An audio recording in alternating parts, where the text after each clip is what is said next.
بسم الله الرحمن الرحيم. النهارده هنعمل مع بعض ميني اكلير صغير وحجمه حلو قوي وبكريمه خفيفه بجد، يعني تاكلي كذا واحده ما تشبعيش منه. هنعمله بطريقه بسيطه قوي. يلا نشوف عملنا الميني اكلير ده ازاي. اول حاجه هنجهزها مع بعض كريم الباستري، وعايزه كوبايه كريم باستري خام وكوبايه ونص لبن.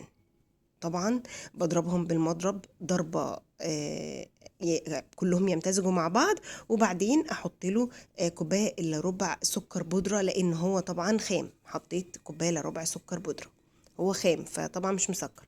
انا لقيته تقيل شويه، زودت ربع كوبايه لبن كمان عشان انا عايزاه خفيف. يعني المقدار اللي انا قلته لكم ده اللي هو لو انت عايزه كريمه تقيله ومتماسكه، انا عايزاه خفيف كده.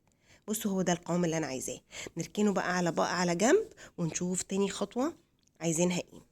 تاني خطوة هنجيب الشوكولاتة ونقطعها حتت كده وتسيحيها يا اما على حمام مية يا اما على في الميكروويف. عجينة الشو بقى اللي احنا عملناها مع بعض قبل كده في البلح الشام والاكلير، مكوناتها بسيطة قوي. عايزة كوباية مية وربع كوباية زيت او زبدة وكوباية دقيق وفانيليا وثلاث بيضات. بحط المية تغلي على النار مع الزيت، وبعدين انزل بالدقيق واقلبه كويس او ذرة الملح عليهم، وبعدين احط بيضة لحد ما تختفي. اضربها بالمضرب الكهربي عشان يبقى هاشش، وزي ما انتوا شايفينه كده مفتح من جوه وهاشش، وده نتيجة ضربه بالمضرب الكهربي.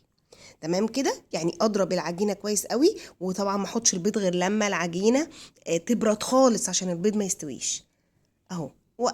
وزي ما انتم شايفين كده من جوه هاشش، وانا فتحته وبدات احشيه سهل. وعاملينها مع بعض في بلح الشام. طبعا بلح الشام بنقلي العجينه، اما الميني اكلير او الاكلير او البريفيترول او الحاجات دي كلها بنحطه في الفرن ونعمله الحجم اللي احنا عايزينه. يعني انا كده عملته بالقمح احجام صغيره خالص، حشيته والحشو والكريمه خفيفه قوي وجميله. اجيب بقى الشوكولاته الخام بتاعتي اللي انا سيحتها، وانا حاطه شوكولاته بني على شوكولاته بلبن، يعني عشان يبقى لونها حلو لونها فاتح.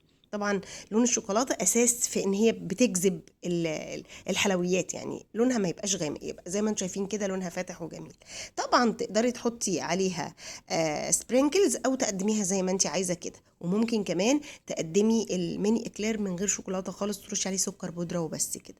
انا حبيت احط شوكولاته وازينها واعمل وصفه بسيطه وسهله جدا، وطبعا في التقديم خطيرة، وطعمها حلو قوي قوي. كريمة مع الشوكولاتة مع العجينة نفسها حلوة قوي. والعجينة اللي انا قلتلك عليها دي ناجحة 100%، بس اعملي الخطوات اللي قلتلك عليها بجد العجينة هتعجبك وطعمها حلو قوي، وطريقة تقديمها شيك وهتعجب ضيوفك قوي.